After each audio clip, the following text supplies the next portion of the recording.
Good day, everyone. Welcome back to your physical fitness class.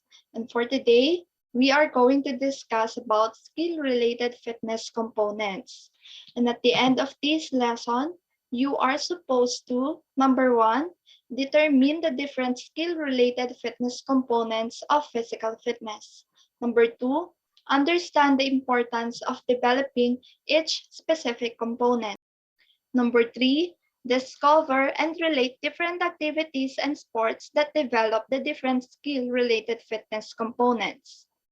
And number four, perform simple skill-related fitness component activities to grasp knowledge obtained from the discussion. The contents are agility, balance, coordination, power, reaction time, and speed. We are going to talk about skill-related fitness component drills and tests. The focus of health-related fitness components are your organ systems and the condition of your body, while the skill-related fitness components focus on your motor skills and sport performance. The first skill-related component is what we call agility. It is the ability to change the position of the body quickly and accurately. This component of fitness focuses on the rapid and sudden changes in the body's velocity when you are responding to a particular stimulus or to multiple stimuli. The drill for this component is what we call planting rise or suicides. So this activity is not only used for determining your agility, it can also be used in specific sports during trainings. Sports like soccer and basketball incorporate this drill in their training routine because it helps to build cardiovascular endurance. The materials for this activity are timer or stopwatch, line markers such as stone, chairs, tape, or code, and a partner for you to help to do the activity. The first thing you're going to do is to find an open space where you can run and perform the task.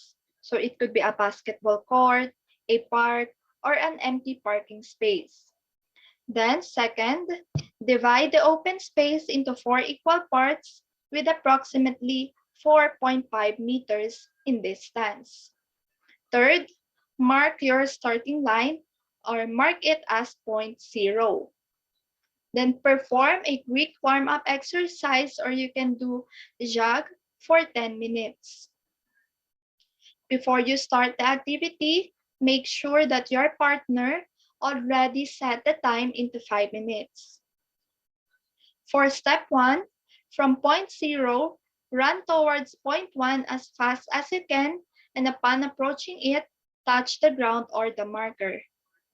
Then run back to point 0, then touch the ground. Then you will do the same procedure from 0 to 2, go back to 2 to 0, then 0 to 3, 3 to 0, 0 to 4, then 4 to 0. You're going to repeat the activity until the time is up. For other guidelines, run as fast as you can. Always touch the ground or marker of each point and do not stop during the time interval. After the activity, don't forget to perform cool down exercise or you can walk for 5 minutes and after that, do some stretchings. You can try to do torso stretch. So this is for the muscles at the sides of your torso. Quad stretch is for the muscles at the front of your thighs, and hamstring is for the muscles at the back of your thighs. The last one is ankle stretch. So this is where you plant one foot on the floor and you bring the other in front of you. Place your hand on the wall and keep your foot flat and feel the stretch at the back of your legs. Hold each stretch for 20 to 30 seconds and perform each on the right and left sides of the body. Perform each of the exercise for at least 3 consecutive sets before changing to stretch and other sides of your body. And don't forget to breathe properly as you perform each of the stretch exercise. Second is balance. It is defined as the ability to maintain equilibrium while moving or stationary. And we have two types of balance, the static balance and dynamic balance. Static balance is the ability to retain the center of mass above the base of support in a stationary position. Or we have the COG or center of gravity, which is located within the midline of your abdominal area. Simple activities such as standing upright or sitting comfortably in a chair is static balance at work. Several muscles within your body work hand in hand with your COG to help you maintain the position. For static balance, we can do this. First thing you're going to do is to take your back off of the chair's rest. Second, sit up straight and plant your feet flat to the floor. Third, place your hands on your lap. And fourth, keep your back straight and hold this position for 30 seconds. While dynamic balance is the ability to maintain balance with body movement. Unlike in static balance, where you are stationary, this type of balance occurs when you are in motion. When you are shifting your body from one place to another, the dynamic balance is at work. Dynamic balance works hand in hand with agility as well as other skill-related fitness components. This is because our body are meant to move in different directions at all time. Without dynamic balance, movement will be impossible to make. So you would not be able to do simple movements such as walking, running, and others. For other guidelines, your partner will stop the time once your form breaks or your arms move, heel goes down, hopping on straight leg, bent leg moves away. And remember, do not push your heel towards your straight leg because that may cause stress on your knee. Here is the example or the chart of classification. For example, you tested 55 seconds and that is equivalent to more than or higher than 50 and that is under the category of excellent. Without balance, you would have a hard time maintaining your posture and distributing your weight evenly onto surfaces. When this happens, you are prone to experiencing accidents and injuries. And balance at work or balance in sports, if everyday activities require some form of constant balance, then different kinds of sports would highly need this component as well. So all forms of sports require you to have some form of balance. This is to keep your body erect and stable throughout your performance of a particular activity. The next is coordination. It refers to your ability to perform motor tasks accurately and smoothly using body movements and the sense organs. All moving activities need coordination. And the test under this is what we call the wall toss.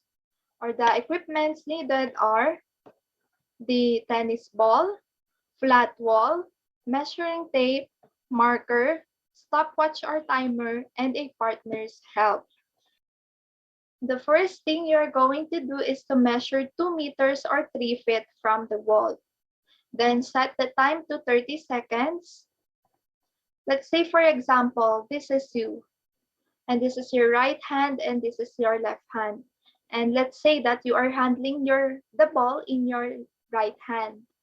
You're going to throw it with one hand, then catch with the opposite hand.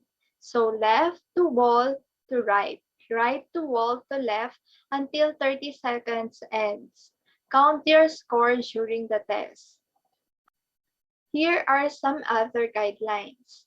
Number 1, stay in place. Second, fail to catch, you're going to continue your count. Then third, your partner will be the one to note your time and count your score.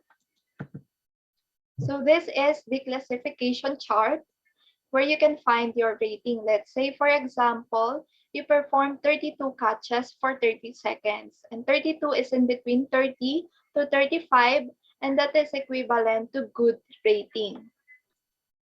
Coordination and sports. As I have mentioned earlier, all movements that you do require coordination.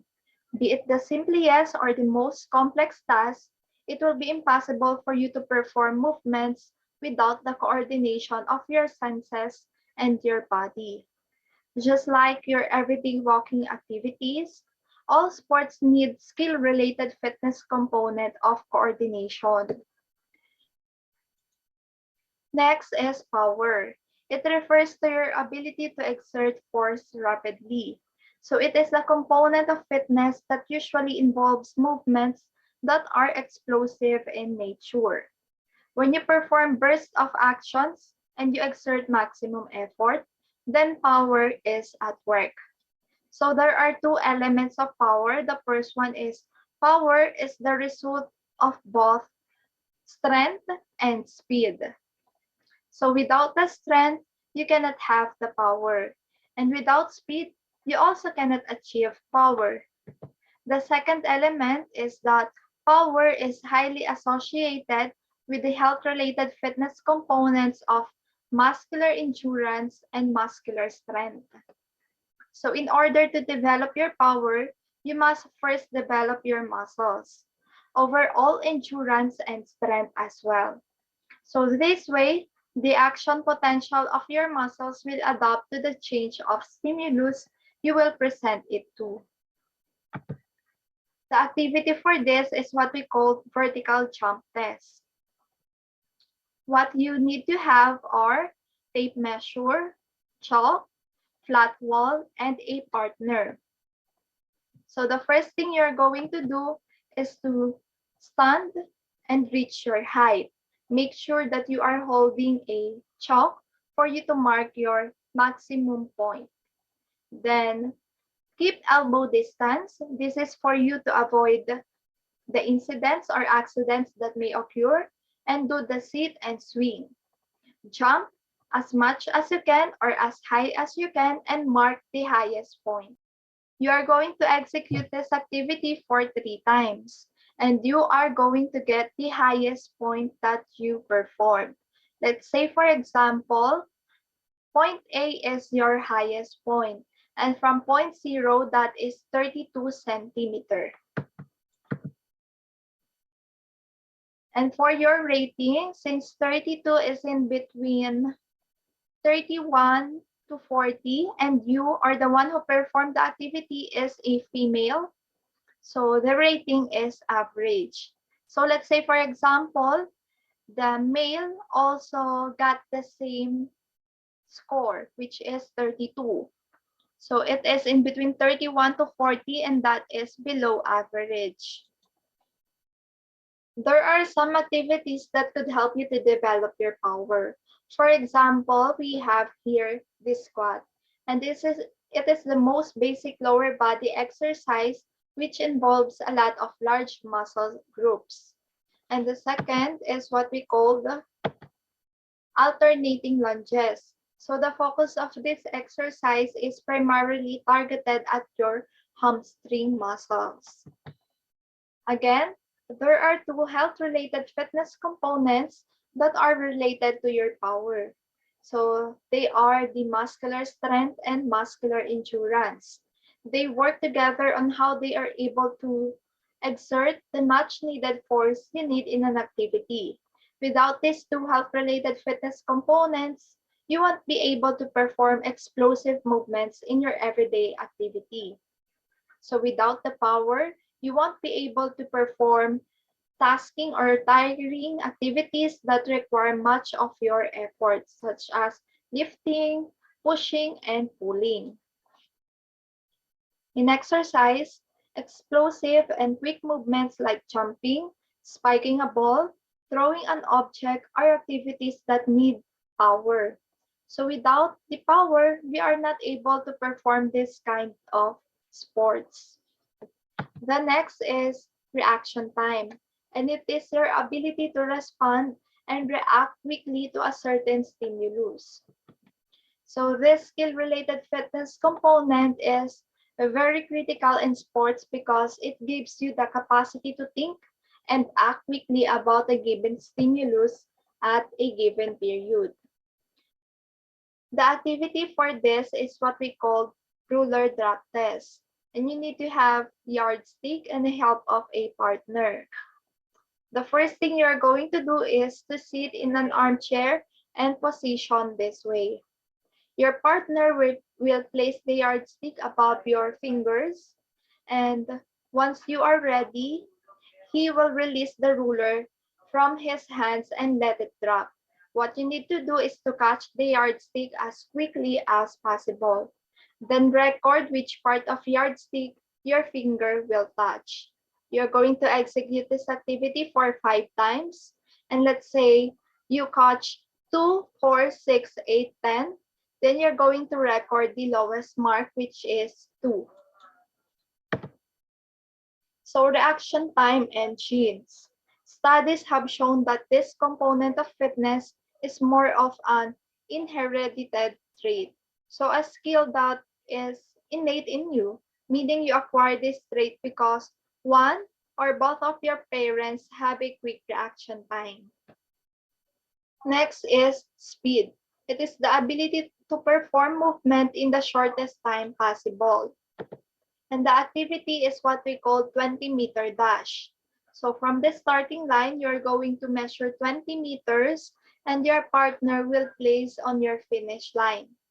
Then go back to your place after you perform the warm-up. Your partner will be the one to give you a signal to start the activity because he will be the one to start your time and end the time once you finish the activity. So you're going to do it for 3 times and you're going to record the lowest time or the shortest time.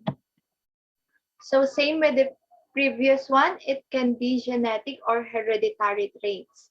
And take note that practice makes perfect, or let's say that correct practice makes perfect.